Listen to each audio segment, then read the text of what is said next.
Baik, Assalamualaikum warahmatullahi wabarakatuh. Salam sejahtera untuk kita semua. Nah, pada pertemuan ke-13, di sini saya akan menjelaskan tentang stabilitas obat ya. Nah, untuk materi stabilitas obat ini nanti akan kita praktikumkan ya pada minggu ke-3 bulan Juni ya. Nah, ini saya jelaskan dulu ya terkait dengan materi dan juga cara kerjanya ya. Jadi nanti pada saat praktikum di Akfar tidak bingung ya. Nah, stabilitas obat di sini ya merupakan salah satu uji sifat fisik ya yang digunakan untuk menentukan kestabilan obat ya, baik itu dilihat dari sifat fisiknya ya. Kalau dalam praktikum di sini kita melihatnya secara kadar ya, kadar yang berubah atau tidak ya dari obat yang sudah kita simpan ya dengan berbagai macam perlakuan suhu ya. Nah, langkah-langkahnya ya sudah Anda lihat di video yang sudah saya share ya di YouTube. Kemudian di sini ya poin-poin yang harus kita lakukan. Yang pertama, sebelum kita mengukur kadar bahan aktif yang terdapat pada obat tersebut, kita membuat kurva standar ya. Kemudian melakukan scanning panjang gelombang dengan menggunakan alat yang disebut dengan spektrofotometer ya.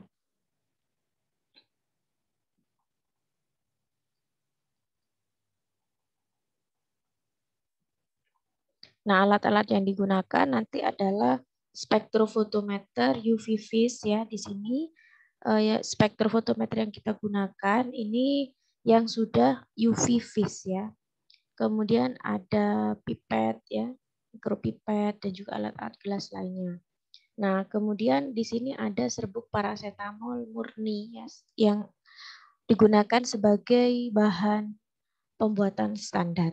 Ada NaOH untuk melarutkan paracetamol dan Aquades sebagai pelarut. Nah, tujuan membuat kurva standar di sini ya adalah untuk mendapatkan persamaan linier ya, untuk mendapatkan persamaan linier yang sudah Anda pernah pelajari pada praktikum refraktometer ya. Sebentar, ini kok nggak bisa naik. Nah, ini ya. Nah, jadi pembuatan kurva standar nantinya akan menghasilkan suatu persamaan linier ya, yang mana dari persamaan tersebut akan menghasilkan persamaan Y sama dengan AX plus atau minus B. Dan ada R kuadrat untuk menentukan kevalitan dari persamaan atau kurva tersebut. Nah, kurva seperti ini sudah Anda pernah kerjakan pada saat praktikum refraktometer ya. Sama, kurvanya sama. Hanya saja yang berbeda di sini adalah komponen yang ada di sumbu X. Ya, kalau pada stabilitas obat, komponen yang ada di sumbu X ini satuannya dalam ukuran ppm ya, karena spektrofotometer itu mampu mengukur ya kadar bahan dalam ukuran yang lebih kecil ya, lebih molekuler ya, termasuk DNA ya. RNA itu sudah bisa diukur dengan menggunakan spektrofotometer ya. Jadi satuannya ppm. Kalau refraktometer kemarin kan satuannya persen atau dalam bentuk miligram. Nah, di sini sumbu Y-nya ini berupa absorbansi ya. Jadi satuan dari spektrofotometer itu adalah absorbansi ya. Pada panjang gelombang 248 nanometer ya. Jadi kalau pada refraktometer kemarin itu kan di sini satuannya presentase ya, indeks bias maksud saya, indeks bias. Nah, kalau di sini berupa presentase atau miligram. Nah, kalau di spektrofotometer itu sudah berupa absorbansi ya. Nah, di sini saya jelaskan cara mengukur kurva standar ya. Jadi kurva standar di sini kita menggunakan bahan yang murni ya berupa serbuk paracetamol. Jadi kalau Anda membeli sirup ya dalam kemasan seperti paracetamol, Sanmol ya. Nah, itu kan tidak murni 100% hanya kandungan paracetamol saja, ada bahan tambahan lain. Nah, tetapi yang digunakan untuk mengukur kurva standar di sini adalah bahan aktif murni, ya, tidak boleh ada tambahan apapun. Ya, jadi di sini kita menggunakan serbuk paracetamol murni, ya, sebanyak 0,1 gram. Ya, kita buat dalam bentuk satuan 1000 ppm. Ya, jadi coba Anda flashback lagi. Pada saat Anda membuat kurva standar gula dan NaCl, ya, dalam pengukuran indeks bias refraktometer. Nah, yang digunakan kan NaCl murni, ya, dan juga gula murni. Ya. Nah, itu adalah bahan murni yang digunakan untuk mengukur standar. Nah, jika kita ingin mengukur jus buah misalkan, ya, yang mengandung glukosa, atau kita ingin mengukur jamu, ya, jamu yang sudah banyak beredar, ya, jamu gendong, jamu yang ada di pasaran misalkan. Kita ingin tahu apakah di situ ada kadar glukosanya. Nah, pasti kita juga menggunakan yang namanya refraktometer. Tetapi nantinya untuk menentukan berapa persen kadar glukosa pada jus buah tersebut atau pada jamu gendong tersebut, kita menggunakan standar yang sudah kita peroleh, ya. Begitu, ya, yang sudah diperoleh dari hasil pengukuran refraktometer, ya. Nah, jadi ini digunakan sebagai rumus ibaratnya, ya, persamaan ini digunakan sebagai rumus untuk menentukan kadar sampel. Nah, saya kembali lagi, ya, ke ini. Jadi kita membuat satuan dalam bentuk 1000 ppm, ya. Setelah dari 1000 ppm nanti kita membuat dalam bentuk 100 ppm diturunkan. Di sini saya akan mencontohkan dulu apa itu ppm, ya, dan cara hitungnya. Jadi ppm itu adalah part per million, ya. Nah, di sini ada ppm, ada ppb, ya, dan juga ada ppt. ppt lebih besar pangkatnya dibandingkan dengan ppb, ya. Nah, di sini saya jelaskan dulu dalam bentuk ppm, ya. Jadi ppm itu satuan, nah ini, ya, ppm itu miligram per liter. Jadi 1 miligram, ya, 1 miligram kita larutkan dalam 1 liter itu sama dengan 1 ppm. Ya, kita menimbang 1 miligram serbuk paracetamol, ya. Kita larutkan dalam 1 liter itu satuannya adalah 1 ppm. 1 ppm. Kita menimbang 1 miligram glukosa, kita larutkan dalam 1 liter Aquades, ya. Itu juga 1 ppm. Ya, jadi kalau misalkan kita ingin membuat satuan 1000 ppm serbuk paracetamol tadi, ya, ya kita menimbang 1000 miligram dalam 1000 mili, ya, atau dalam 1 liter, ya. 1 gram dalam 1 liter ini sama, ya. Jadi 1 gram itu sama dengan 1000 1 gram ini sama dengan 1000 miligram, ya. 1 liter sama dengan 1000 mililiter, ya. Jadi sama ini. Jadi 1000 ppm itu kita menimbang 1 gram dalam 1 liter, ya. Nah, misalkan, ya, kita tidak punya labu ukur yang 1 liter karena bahan yang akan kita ukur di spektrum hanya 3 mili. Kebanyakan kalau kita membuat 1 liter. Nah, kita menggunakan labu ukur yang ukurannya 100 mili, ya. Labu ukur yang ukurannya 100 mili seperti ini. Gitu, ya. Yang seperti ini kan ukurannya 100 mili, ya. Nah, ini tinggal 100 mili. Berarti kita nimbangnya 0,1 gram, bukan 1 gram lagi, ya.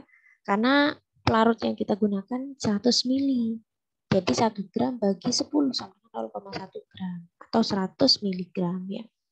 Nah, misalkan labu ukurnya ada yang lebih kecil lagi, maka kita menggunakan labu ukur yang ukurannya 50 miligram, ya. Sehingga nanti yang solut atau serbuk paracetamol yang akan kita timbang itu juga lebih kecil, yaitu 50 mg. Nah, ada beberapa referensi ya. Satuan ppm ini menggunakan mikrogram. Nah, mikrogram. Ini seperti ini ya, mikrogram.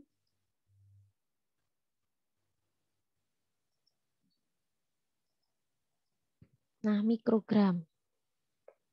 Ya. Jadi ini kenapa ppm itu dikalikan pangkat 6 ya, karena kalau misalkan gram kita jadikan mikrogram itu kita kalikan 1 juta.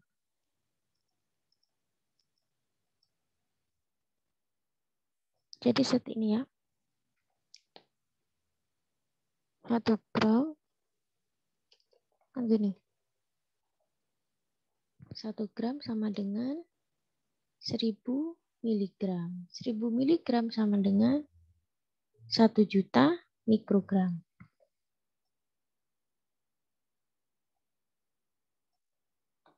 Nah ini ya. Jadi kenapa 1 ppm itu sama dengan 10 pangkat 6 ya. Atau 10 pangkat 3 dalam satuan miligram tapi ya. Nah, di sini misalkan kita jadikan mikrogram, berarti per apa? Mikrogram per apa? Per mili atau per liter? Nah, mana yang benar? Atau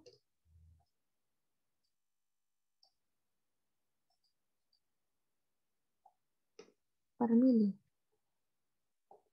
Ya, dipahami ya di rumah. Jadi coba kita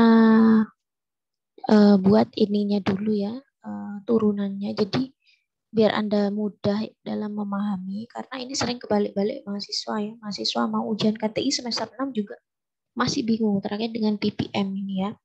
Nah, jadi kita kembali lagi ke sini ya. 1 miligram itu berapa gram? Jadi, maaf, 1 miligram itu berapa mikrogram? Jadi, karena ini satuannya mikrogram ya, jadi jika kita jadikan menjadi mikrogram berarti sama dengan 1000 mikrogram ya.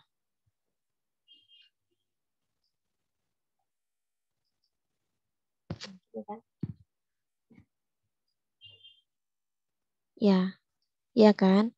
Jadi kalau dalam 1 miligram itu sama dengan 1000 mikrogram.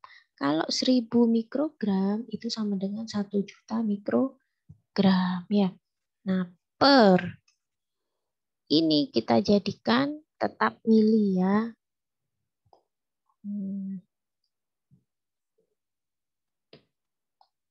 Nah, seperti itu kan ya. Kemudian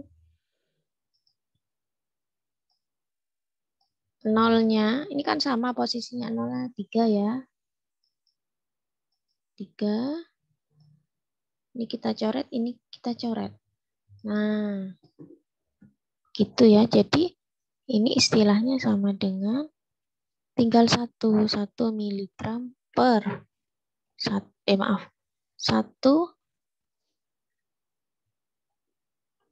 mikrogram per 1 mili ya. Jadi satunya saya hapus, ini satuan yang lain ya. Jadi satuan yang lain dari ppm itu sama dengan mikrogram per mili ya, atau miligram per liter ya. Nah, karena kalau misalkan mikrogram per liter itu beda sudah. Itu sudah 10 pangkat 6 atau ppb ya. Ya, semoga Anda paham dari penjelasan saya ini ya. Kalau misalkan kita buat dalam satuan yang lebih kecil lagi, nanti bisa menjadi satuan yang ppb. Tapi untuk yang spektro di sini kita umumnya menggunakan istilah ppm ya, atau mikrogram per mili ya. Nah, nanti ini ya. Jadi 0,1 gram serbuk paracetamol kita larutkan dengan NaOH, tujuannya untuk melarutkan etanolnya saja ya, karena kalau misalkan langsung saya tambahkan Aquades itu tidak bisa larut ya. Jadi ini hanya untuk melarutkan paracetamol saja, kemudian ditambahkan dengan Aquades hingga tanda batas ya. Dikocok ya, baru jadilah konsentrasi paracetamol 1000 ppm. Nah, setelah itu dari 1000 ppm ini kita ambil 10 mili ya, kemudian dilarutkan dengan 100 ppm, dilarutkan dengan 100 mili Aquades, dikocok jadilah itu 100 ppm serbuk paracetamol. Jadi ini adalah cara membuat kurva standar ya, larutan kurva standar. Jadi misalkan dalam tabung reaksi ini ya, saya isi maksimal ada 10 mili ya. Maksimal dari larutannya ini harus 10 mili. Nah, sedangkan larutan induk yang sudah kita peroleh dari larutan paracetamol itu adalah 100 ppm. Ya, kalau kita mengukur kurva standar hanya 100 ppm, tidak akan terbentuk yang namanya persamaan linier ya. Kita coba cek lagi. Nah, ini kita hanya buat konsentrasi 100 ppm. Nanti yang dihasilkan hanya satu titik. Titik-titik yang lainnya tidak dapat kita ukur ya. Jadi dari 100 ppm ini kita encerkan menjadi 90, 80, 70, 60, 50, 40, 30, 20, 10 dan 0. Sehingga nanti larutan tersebut akan terukur oleh spektrofotometer dalam bentuk titik-titik ini yang nantinya akan saling terhubung ya dan akan membentuk persamaan linier ya. Jadi di sini saya menjelaskan bagaimana cara mengencerkan ya dari 100 ppm ke turunannya ke 90 sampai ke konsentrasi 10 ppm dan 0. Nah, caranya ini ya. Jadi biar mudah ya, Anda menurunkannya ke setengahnya. Jadi larutan paracetamol 100 ppm, Anda buat dulu yang konsentrasi 50 ppm. Ini konsentrasinya ya, 50 ppm. Untuk mengencerkannya kita menggunakan Aquades ya. Tidak harus steril, Aquades yang penting bersih, tidak kontaminasi. Nah, ini caranya bagaimana? Ya kita ambil 5 mili larutan paracetamol 100 ppm, kita larutkan ke dalam 5 mili Aquades. Jadi mengambil 5 mili Aquades, taruh ke tabung reaksi, dan mengambil 5 mili larutan paracetamol 100 ppm, kita campur dengan Aquades tersebut, dikocok. Itu akan menjadi konsentrasi 50 ppm. Ya harusnya ini kita tabung reaksi ini harusnya kita ganti dengan labu ukur yang ukurannya 5 mili, tetapi lab kita tidak ada ya, belum ada fasilitas itu, jadi kita menggunakan tabung reaksi. Jadi nanti kita mengeceknya itu dalam bentuk kurva liniernya ya, persamaan tersebut untuk mengetahui kevalidan dari hasil standar larutan standar yang kita buat ya. Nah, di sini sudah ya 5 mili ketemu 5 mili, jadilah 5 mili larutan paracetamol ditambah 5 mili Aquades, jadilah 50 ppm. Nah, seandainya saya ganti ya, volume akhir dari tabung reaksi ini adalah 5 mili, berarti ya kita memasukkan setengahnya dari masing-masing larutan tersebut. Kita ambil 2,5 mili Aquades, masukkan ke tabung reaksi, dan kita ambil 2,5 mili larutan paracetamol ya.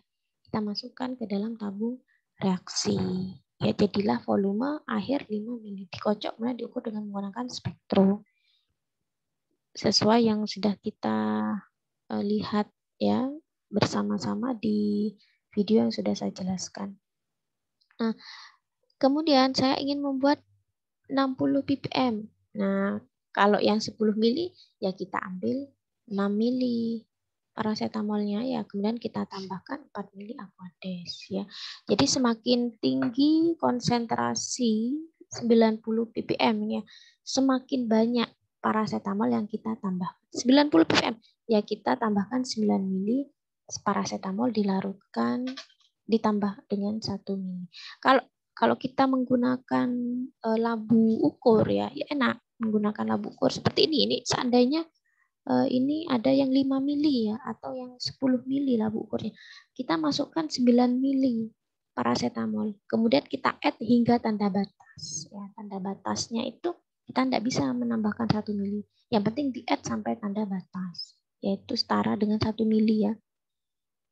Nah ini kalau 8 mili berarti kita tambahkan, kalau 80 ppm berarti kita tambahkan 8 mili paracetamol dan 2 mili Aquades. Dan seterusnya sampai ini ya.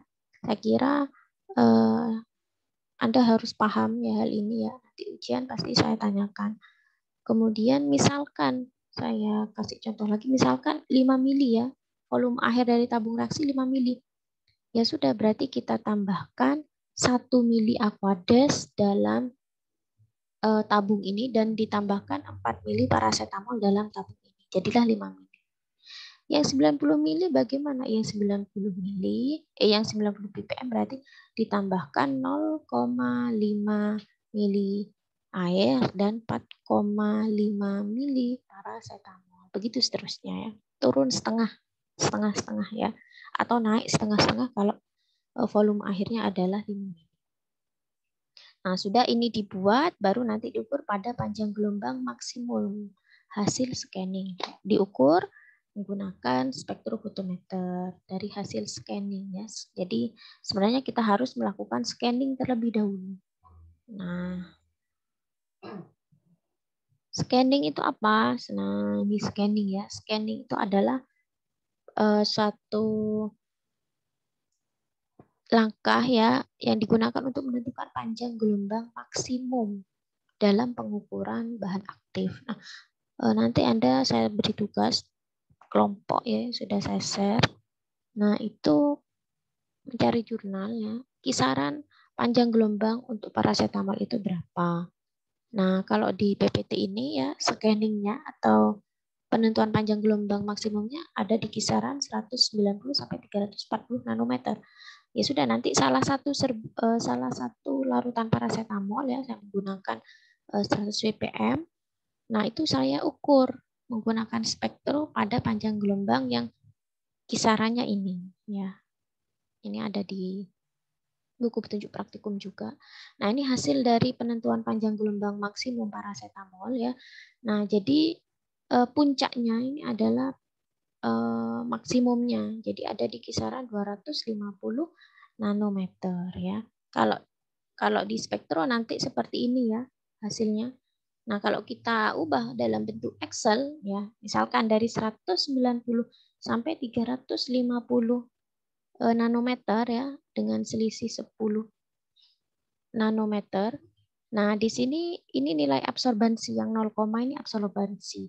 Kalau yang ini adalah nilai dari panjang gelombang ya.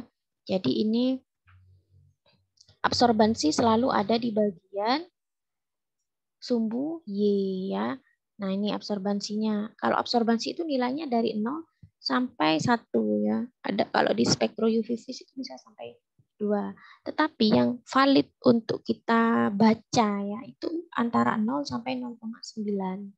Kalau misalkan larutan itu sudah kebacanya 1,1 itu harusnya konsentrasi tersebut kita turunkan ya. Seperti itu. Jadi contohnya bagaimana ini contohnya ya. Larutan paracetamol 100 ppm itu oleh spektro itu sudah bisa kebaca 1,1 absorbansinya. Berarti kita ajarkan, kita tidak ngukur ke yang 100 ppm, kita ngukurnya di bawahnya 80 ppm atau 75 atau bahkan 50. Jadi ini sebagai sarana untuk optimasi ya. Oh, ternyata yang 100 ppm bisa kebaca maksimumnya itu 0,9 ya absorbansinya. Jadi bisa kita gunakan. Nah ini pada panjang gelombang 280 ini ya ada di kisaran ini 280. Berarti panjang gelombang maksimum itu didapat ya. Di video itu jelas ya, sudah saya buat bagaimana cara membuat ini scanning ya secara otomatis menggunakan spektrofotometer UV vis. Jadi panjang gelombang 280 ini akan kita jadikan acuan untuk mengukur apa? Untuk mengukur kurva standar ya, untuk mengukur kurva standar yang ini. Oh, berarti ini harus diukur pada panjang gelombang 280. Sampelnya juga, misalkan kita ingin mengukur berapa kadar apa namanya? Paracetamol yang ada di Sunmol misalkan. Ya kita menggunakan panjang gelombang hasil scanningnya yaitu 280. Tetapi hasil scanning itu berubah-ubah ya. Antara peneliti 1 dengan 2 itu beda-beda. Antara alat 1 dengan 2 itu beda-beda. Makanya ini perlu yang namanya scanning ya. Nah, saya harapkan Anda paham ya maksud dan tujuan dari pembuatan kurva standar dan scanning ya. Ini hanya latihan soal saja ya. Tidak usah Anda kerjakan, nanti laporannya setelah praktikum bahasa saja. Ini tugas kelompok, nanti saya jelaskan setelah saya menjelaskan yang satunya ya.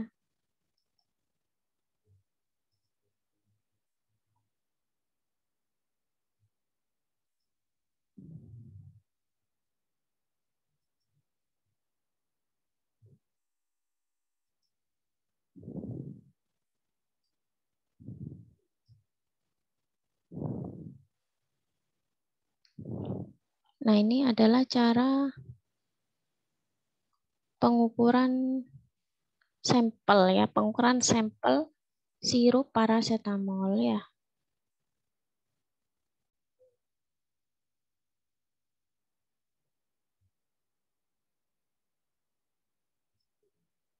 Ya, ini ya. Jadi untuk yang slide kedua,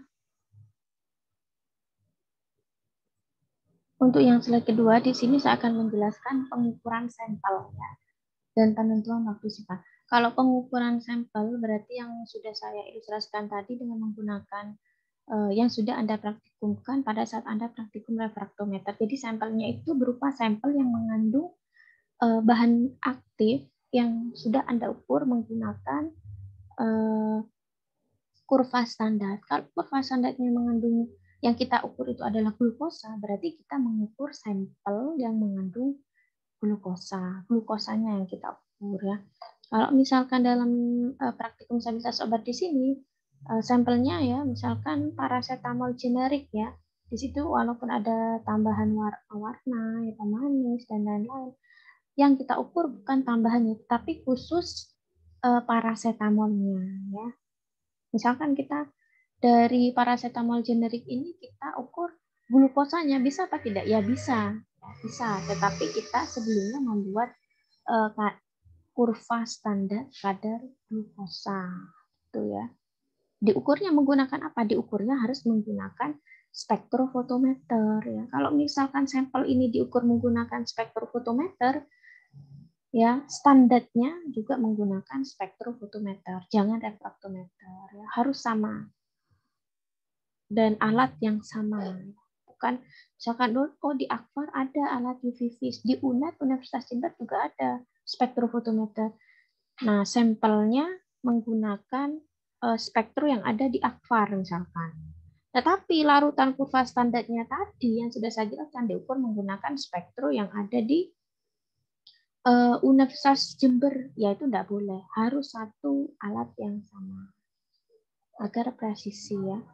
Nah, jadi ini salah satu faktor yang mempengaruhi stabilitas obat itu yang ada di buku kalau Anda baca itu adalah panas ya. Ada panas, ada cahaya, ada pH, ada kontaminasi mikroba. Tetapi dalam praktikum fisika farmasi ini kita kontrol ya atau faktor yang kita ukur itu adalah panas. Ya. Apa buktinya kalau faktor panas yang kita tentukan? Di sini ada perbedaan suhu ya, suhu dingin pada kulkas ya karena sebagian besar orang kalau misalkan sudah membeli paracetamol ya misalkan ya sudah membeli paracetamol karena paracetamol ini bukan antibiotik ya hanya sebagai analgesik ya sekali minum misalkan sudah sembuh nyerinya maka mau dibuang juga sayang gitu kan ya jadi disimpan dalam kulkas biasanya ya disimpan dalam kulkas paling tidak 1 bulan ya karena kalau misalkan lebih dari itu bisa menyebabkan kerusakan ya. Nah, kalau misalkan kita lihat secara organoleptik mungkin bisa warnanya paracetamol generik awalnya hijau ya. Nah, setelah disimpan di kulkas lebih dari 1 bulan, kok warnanya rada berubah, terus ada endapan atau butiran, misalkan ya rasanya gitu. Nah, itu tanda kalau obat tersebut sudah rusak, ya. Artinya tidak stabil pada penyimpanan suhu kulkas, ya. Nah, Anda harus cek ya di FI apakah paracetamol itu rusak dengan adanya cahaya. Kalau misalkan rusak dengan adanya cahaya, berarti penyimpanannya di kulkas harus ditutup dengan wadah yang hitam ya, agar tidak terserap cahaya yang ada di kulkas itu kan ada cahaya lampu di situ.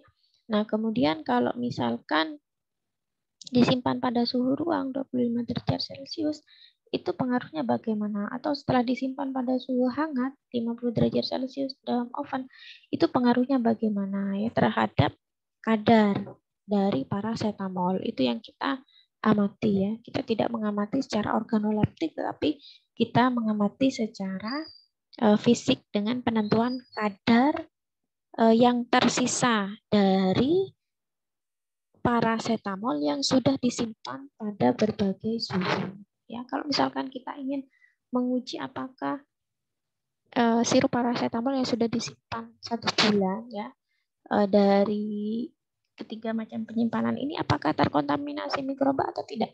Ya kita ngujinya secara mikrobiologis ya. Kalau karena ini praktikum fisika farmasi berarti kita ngujinya secara fisik gitu ya.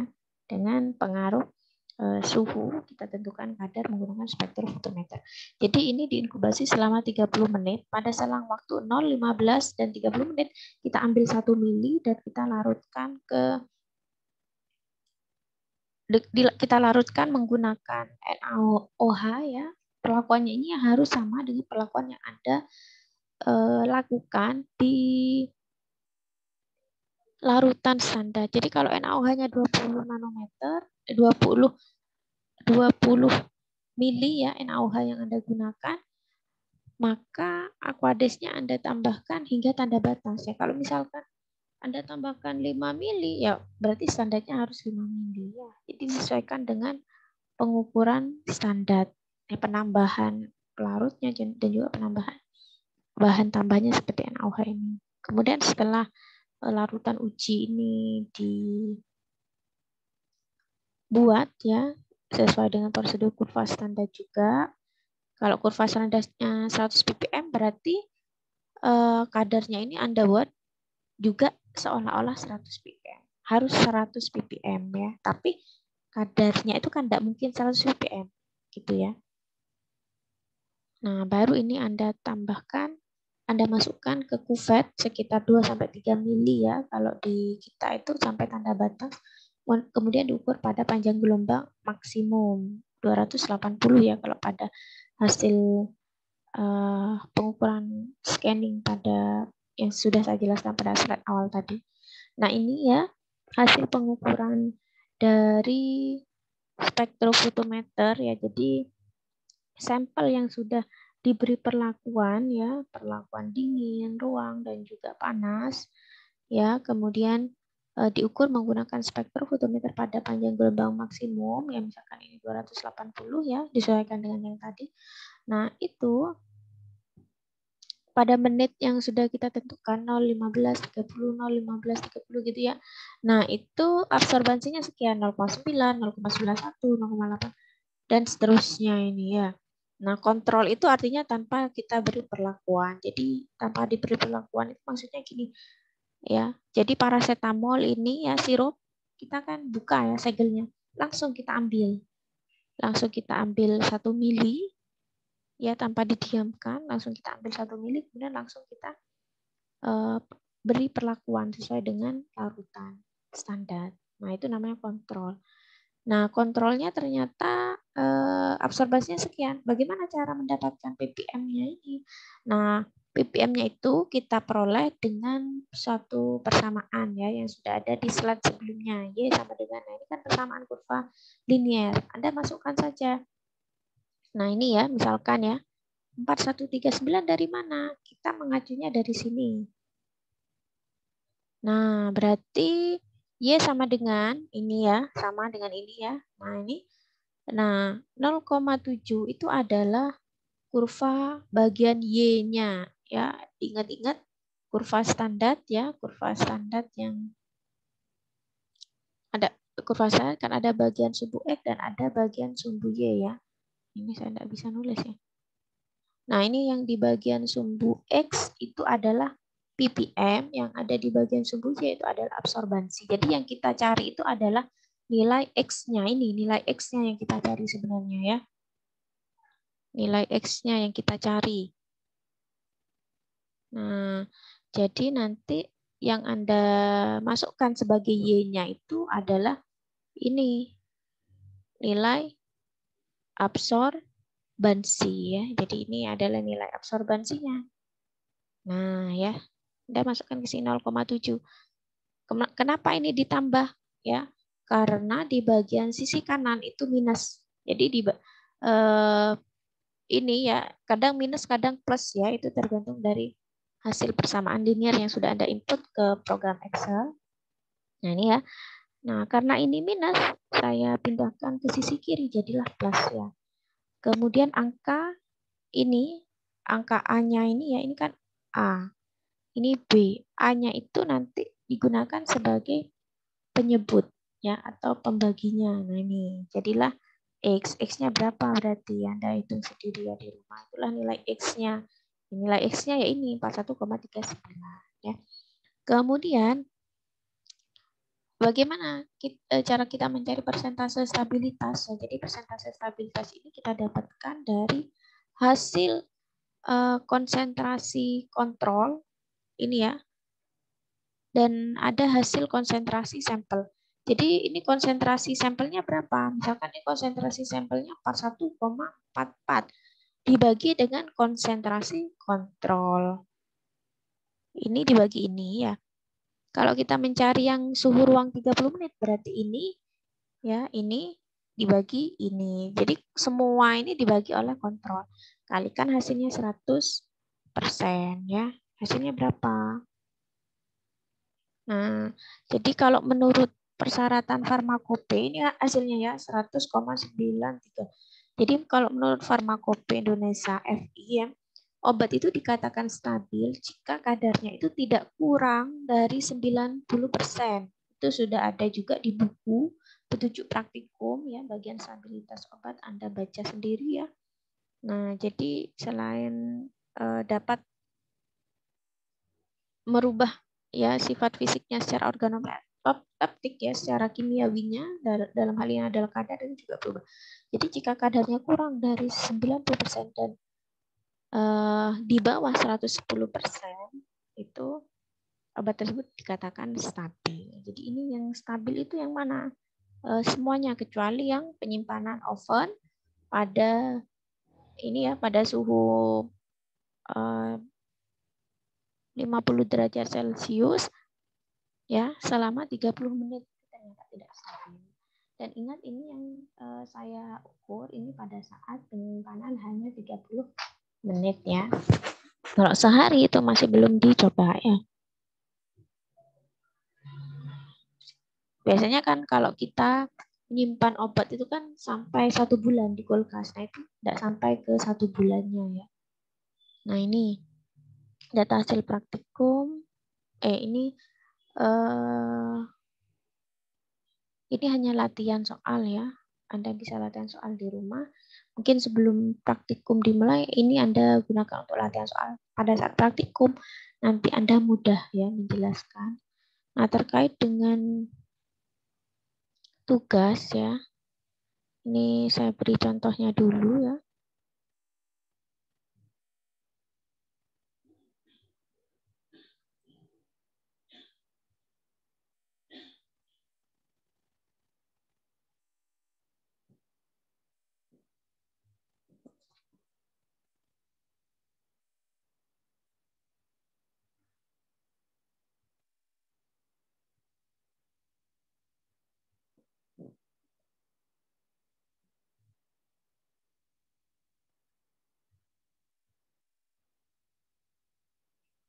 Ya, sebentar ya.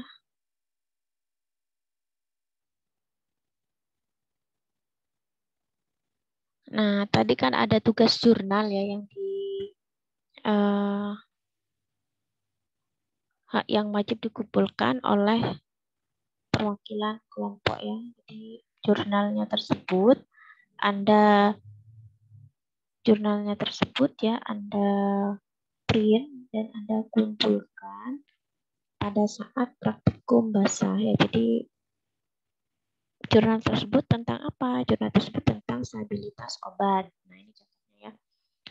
Jurnal terkait stabilitas obat. Nah, obat yang Anda gunakan adalah obat-obatan yang mengandung parasetamol ya.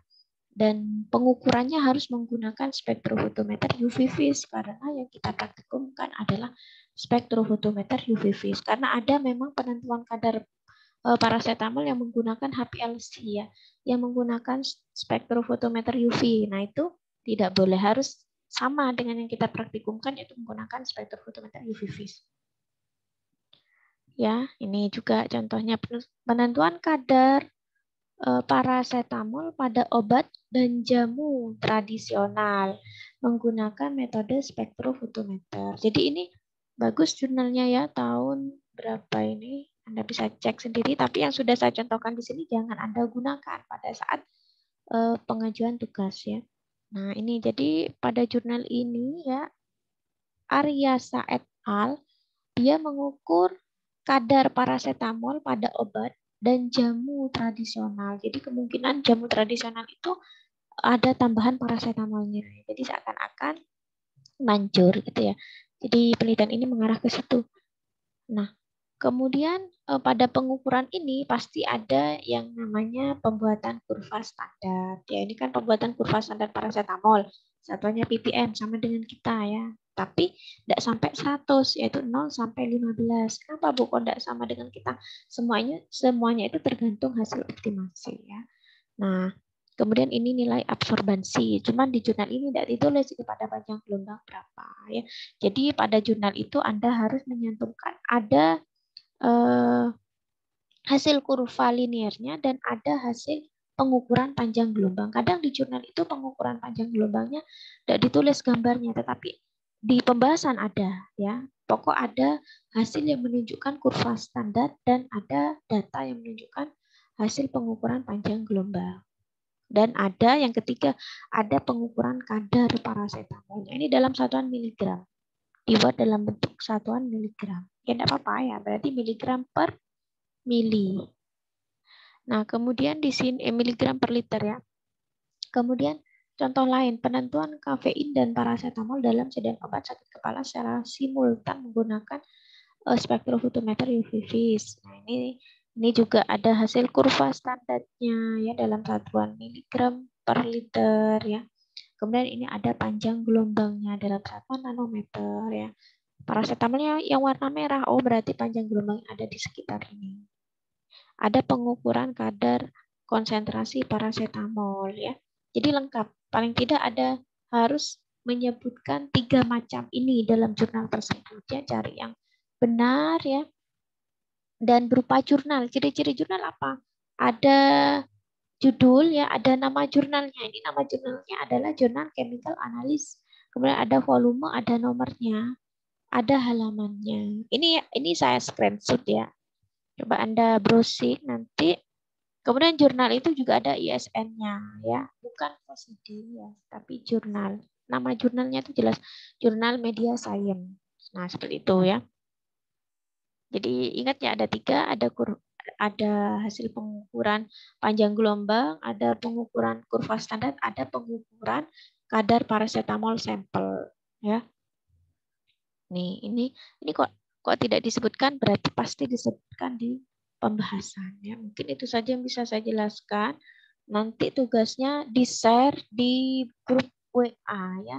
Nanti saya ACC yang benar, yang belum benar nanti silahkan mencari lagi. Ya, itu penjelasan dari stabilitas obat. Untuk teorinya sudah dijelaskan oleh Bu Dian Aji ya. Ya, bisa saya akhiri. Jika ada pertanyaan silahkan di-share di grup WA. Assalamualaikum warahmatullahi wabarakatuh.